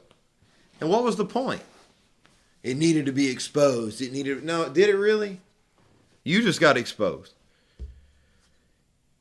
David had a chance to kill Saul, but he didn't. And trust me, I've had chances to kill some Sauls, and I did not. Because you don't do that. Because that's not biblical. Vengeance is mine, says the Lord. Put it in God's hand, leave it alone. Don't sit there and plot revenge. Don't escalate a situation. Don't lower yourself down to engage in other people's, I wrote BS on here, petty BS, okay? We can put BC if you want to clean it up, bull crap, okay? Don't lower yourself to their level. They want to play, they want to do that. Yeah, it's God's job to expose. That's good. But this is what people do. They get hurt. That somebody that they have conflict with, they're like, I'm gonna crush them. I'm gonna expose them. I'm gonna show everybody. I'm gonna tell everybody, and whether it be on social media or they call all their friends and they let them know on the low, don't say anything about it, but this is going on and that's going on and blah, blah, blah. And now everybody knows about it and nobody trusts the person. This can be at a job, talking about your boss. This could be family. This could be in ministry. This happens a lot in ministry. In church circles. We left the church and there were some things going on behind the scenes that you really need to know about. I think this was happening, and it's not good.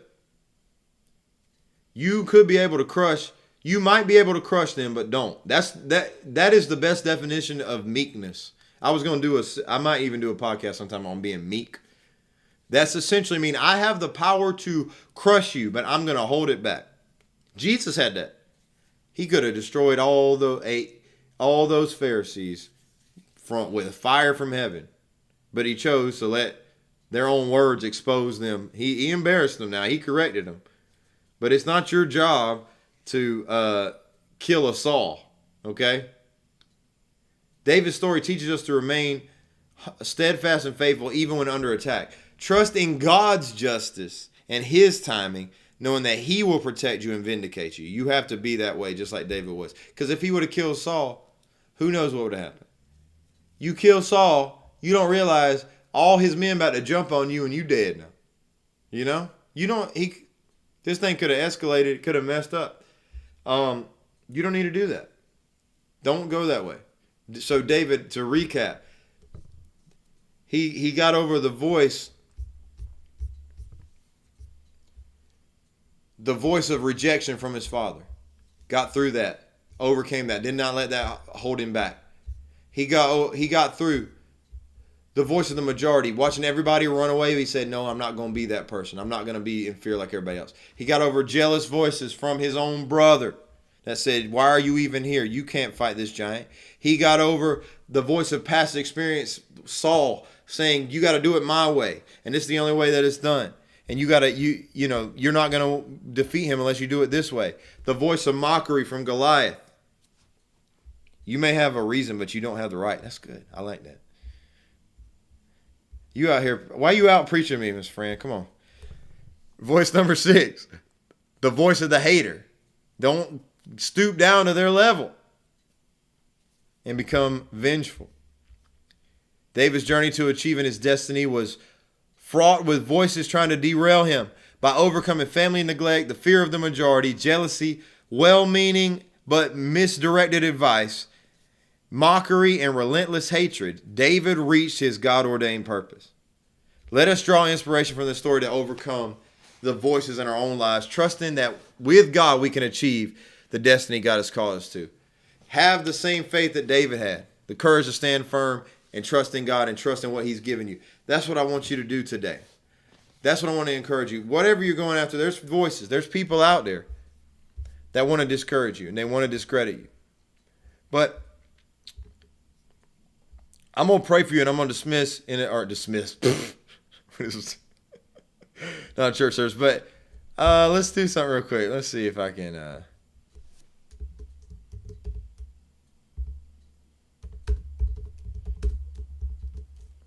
See if I can add this in here real quick.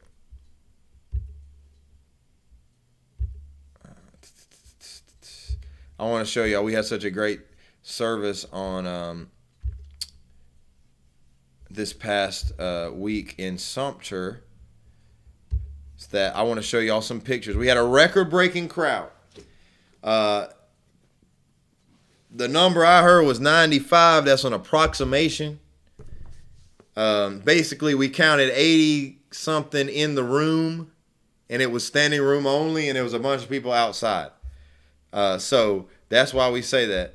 But I want to show y'all some pictures. We had such a great time. They had I say 20-something people get saved. Basically, my salvation team had to run out and get food because we had so many people. We were going to run out of food. So that kind of messed us up on the salvation cards. But we got most of them after the fact. So let me pull some pictures in and see what they look like. Trey just edited these today. So I'm looking at them with you for the first time. Okay. Oh, shoot. It looks like they're, massive. Okay. What, it's a slideshow? Okay, stop. Oh, how do I make them smaller? Okay, here we go. Guys, I'm sure there's a better way to do this.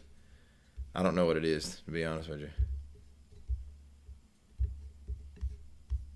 Wow, that is a huge picture. Wait, let me see if I can. We're figuring this out together, guys.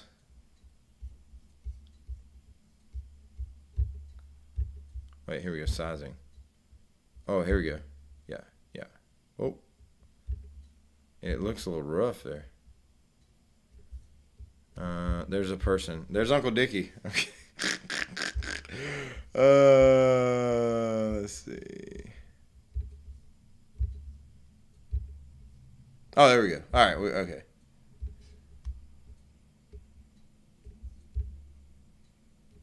Is that? Wait. Am I why do I only have 5 pictures? That's a terrible picture. I know there's more pictures than that.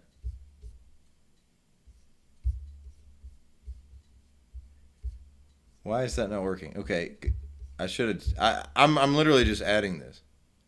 Then they played on a bounce house. There's me playing keyboard. That was fun. I know I got more than 5 pictures. What the heck?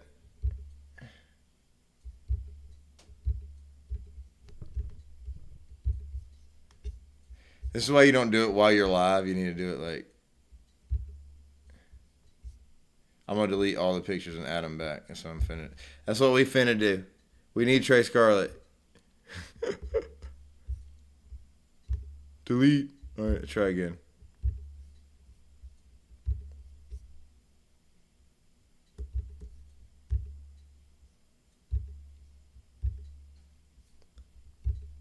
Why is there only 5? Okay, I'm gonna delete. We're gonna delete that whole thing again. We're gonna hold on. We're gonna re-add it. We're gonna add another one. Trash. Try one more time, guys. I want you to see it. I want you to see it. While I'm figuring it out, here's some giving information. If you want to give tonight, sow a seed of faith for your next victory. Take out a giant. There you go. We'll get back to that in a second. I got to go over here. Sorry. Image slideshow. We're going to try that. Slide mode. Manual. Image files. We're going to make it this size. And we're going to add the files. And we're going to try this again. All right, let's see what's up. There's still 5 of them. Okay, never mind. I don't know what I'm doing, guys. Maybe if I delete half of them. Oh, here we go.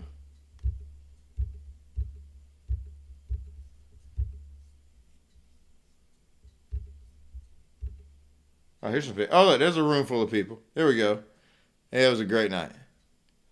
Boom, packed house. Look, there's Sailor on a slide. It was so much fun. Let's see if I can add some more pictures in. So look at packed house. We had a ton of kids. It was loud. I didn't care because, I'm used to kids being loud when I preach and stuff as a youth pastor, so it did not bother me one bit. All that was good. Let's see if we can do a couple at a time here, maybe. It's not letting me add more pictures. I don't know what's going on here. It's like maxing me out at 5. Oh, there's me preaching. More kids on slide. Okay. Anyways, I'll post them tonight. I'll post them. But we had a great night. It was like 95 people. That was our number that we gave. So I'm excited about it. Excited about the growth.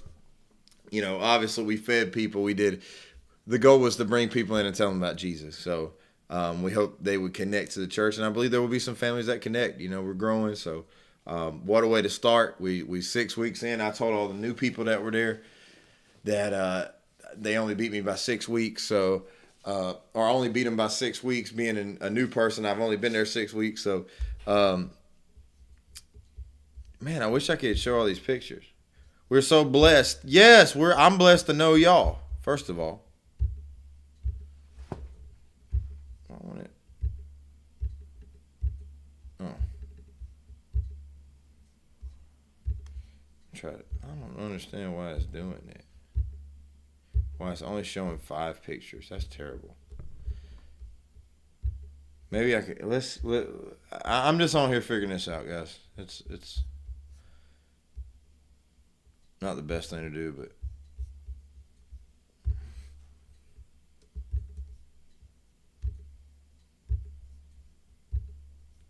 oh, here's more pictures.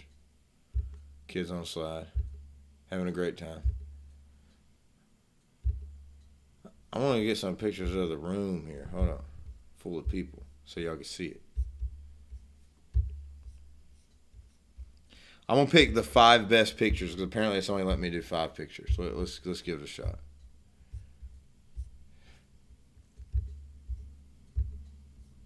Let's see what we got.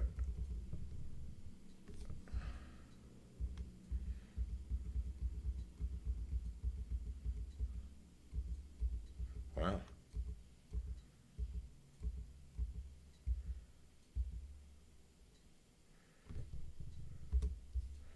Put that in there. Great picture. All right, here's one. Look at all these people having a great time. Dad in there with his daughter sliding down the slide. I didn't do that, so but I would have possibly. Let's see what else we got.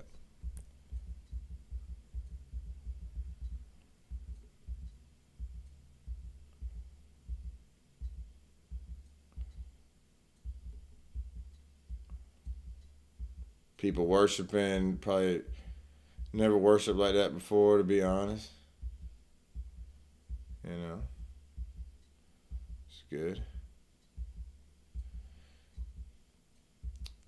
It was a great time. We were singing about Jehovah, and somebody didn't realize that Jehovah was still a name for the Christian God, and they were confused. They thought we were like Jehovah's Witness or something. Not even lying, but it's all right. Ain't nothing wrong with that. Praying for people. I'm trying to get a good altar shot. I think it was hard to get a shot. It was like literally so crowded. Anyways, we had a good time. I'll post some online in a little bit, but I'm so glad y'all are tuning in. I got like everybody leaving the podcast. If you want to give, I'm gonna pray. You can give tonight. I need to go. I went like way over time, so 2-hour podcast. That's a long podcast. All right, let me pray over you. Father God, thank you for this time together, Lord. I thank you for everyone that gives today, Lord. I pray you bless them as they sow a seed, Lord, and bless your church and what we're doing in Dominion, Sumter. Lord, I thank you for their faith today, Lord, to defeat the giants, to overcome the voices, Lord. I pray you heal any wound of rejection. I pray you give them the confidence to overcome any insecurities they have, Lord, that they would have their confidence in you. Lord, they move past any kind of negative words that have been spoken over their lives, Lord, and they would focus on what your word says, and they would move forward in you, Lord. They wouldn't listen to jealous voices. They won't listen to haters. They won't get down on the level of someone who would hate them and hurt them, Lord, but they will say, vengeance is mine, says the Lord. They'll trust in you. They'll be meek. They'll be humble, and they'll ignore those voices that need to be ignored, and they'll address the giant that mocks them. Lord, I thank you that every giant falls, every stronghold, everything that would try to come against them is falling right now, and you will win that battle for them, and they will chop the head off of every giant and finish the job. In the name of Jesus, we pray. Amen. Thank y'all for watching. Good podcast. I had a good time. See, I had to double up time-wise because last week I didn't do it. So, anyways, have an awesome week here. I might do another one sometime during the week. Might do it like during lunchtime, do a shorter one. But y'all be good. Behave yourself. Peace out.